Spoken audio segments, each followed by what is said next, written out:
Halo, saya Romo Deninuwa, atau ada yang panggil saya Romo Denol. Asal saya dari Ende. Saya seorang pastor dari Keuskupan Agung Ende yang kini sedang studi di Roma.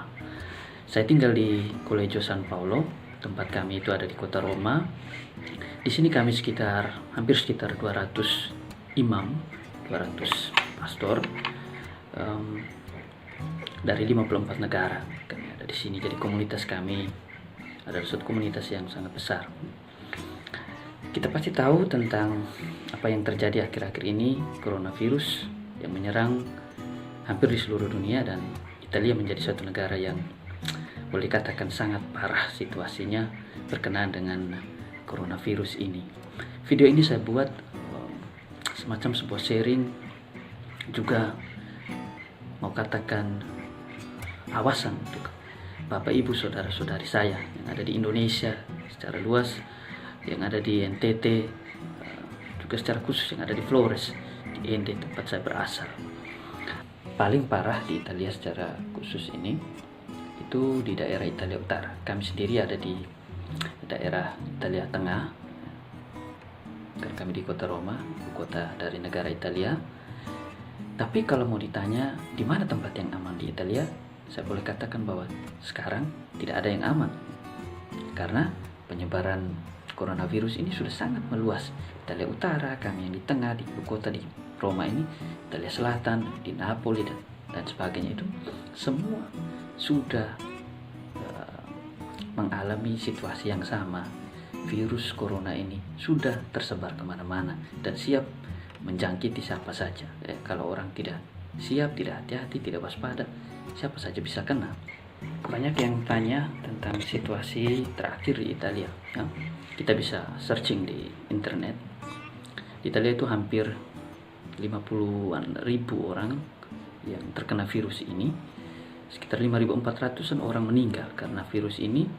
7.000-nya bisa disembuhkan.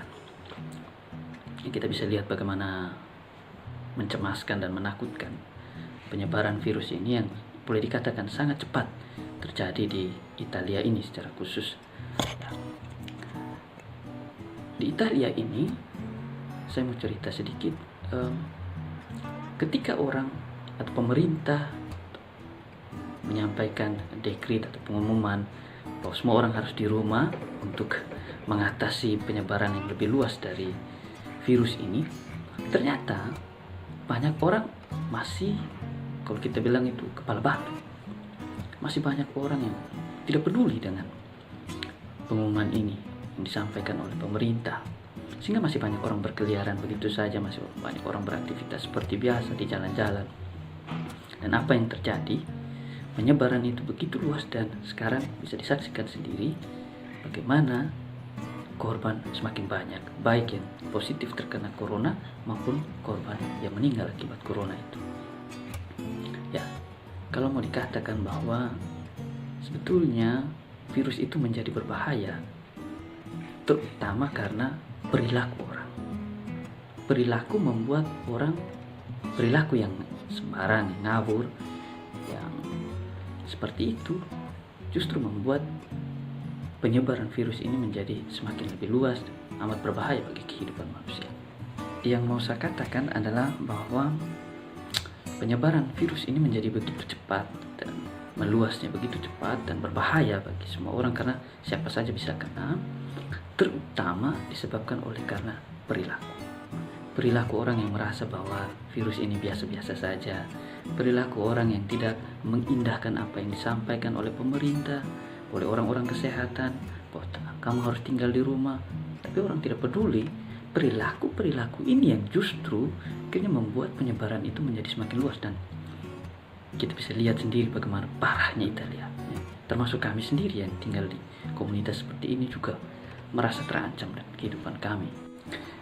Saya juga mau katakan bahwa ternyata Eropa secara umum, baik itu di Jerman, di Spanyol juga cukup parah, di Austria, di Swiss juga mengalami hal yang sama, di Prancis juga, dan Italia sendiri. Ternyata negara-negara Eropa yang kita bilang maju, kita tahu bahwa mereka punya tingkat kemajuan jauh lebih tinggi dari kita di Indonesia, dari kita di Flores apalagi. Tapi mereka sendiri, negara-negara Eropa itu sendiri mengalami kewalahan yang luar biasa untuk mengatasi ini. Mereka ternyata mengalami juga tantangan yang begitu luar biasa dihadapi orang-orang, terutama orang-orang kesehatan, dalam mengatasi penyebaran virus, dalam mengatasi atau menyembuhkan orang-orang yang sakit karena virus ini. Jadi kita bisa lihat negara maju seperti mereka saja sudah mengalami kesulitan. Saya tidak bisa membayangkan kalau virus itu masuk, sekarang sudah masuk Indonesia, kalau masuk ke NTT, masuk ke Flores, apalagi ke Ende, saya tidak bisa membayangkan bagaimana sulitnya kita bisa mengatasi penyebaran virus ini dan bisa menyembuhkan orang-orang yang terkena karena virus ini dengan segala keterbatasan yang kita miliki, yang kita alami di tempat kita.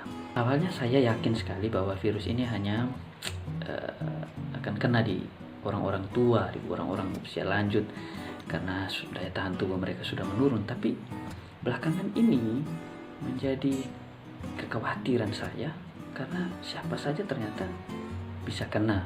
Ya, itu artinya juga teori itu saya ragukan juga. Ya, siapa saja bisa kena, tergantung daya tahan tubuhnya. Tapi kalaupun daya tahan tubuh orang itu kuat, virus datang, daya tahan tubuhnya kuat, dia masih bisa bertahan melawan virus itu. Tetapi bahwa virus itu ada di dalam dirinya, dan melalui dirinya dia bisa menularkan kepada orang lain, dan itu berbahaya. Kita tidak kena atau kita tidak alami dampaknya lebih parah karena virus itu, tapi kita bisa menjadi penyebab bagi orang lain. Kita bisa membuat orang lain menderita karena kelalaian kita. Itu kenapa orang suruh kita tinggal di rumah, kita ada di rumah saja, bukan karena supaya kita jangan kena, tapi juga supaya kita jangan menjadi penyebar virus bagi orang lain. Karena itu melalui video ini saya ingin berpesan, pertama-tama kita jangan pernah menganggap remeh virus yang satu ini, karena sudah terbukti penyebarannya begitu cepat dan begitu luas. Bisa jadi sudah ada di sekitar kita. Karena itu hati-hati, berwaspada, ikuti saja apa yang sudah disampaikan, apa yang sudah diinstruksikan oleh pemerintah, oleh orang-orang kesehatan, oleh gereja, oleh tokoh-tokoh agama, semuanya ikuti saja. Saya yakin mereka juga menyampaikan itu dengan suatu kesadaran yang luar biasa kan, ya, tugas kemanusiaan ini. Ya. Kita punya kecemasan yang sama, kita punya kekhawatiran yang besar, apalagi kami di Italia nih, sudah alami semua itu. Jangan sampai juga terjadi juga di tempat di Indonesia, di Flores, di NTT. Semoga itu tidak terjadi. Karena itu saya berharap supaya semua kita bekerja sama. Karena kita tidak hanya bertanggung jawab dengan kehidupan kita. Ya. Karena kita akan menjadi sangat egois kalau kita hanya berpikir tentang diri kita, tentang pekerjaan atau kehidupan kita sendiri. Tapi juga kita punya tanggung jawab sosial dengan kehidupan orang lain. Ya. Saya buat video ini bukan untuk cari sensasi atau apa, ya, tapi semata-mata karena keprihatinan saya kepada. Dan ini saya tahu ini persoalan kemanusiaan.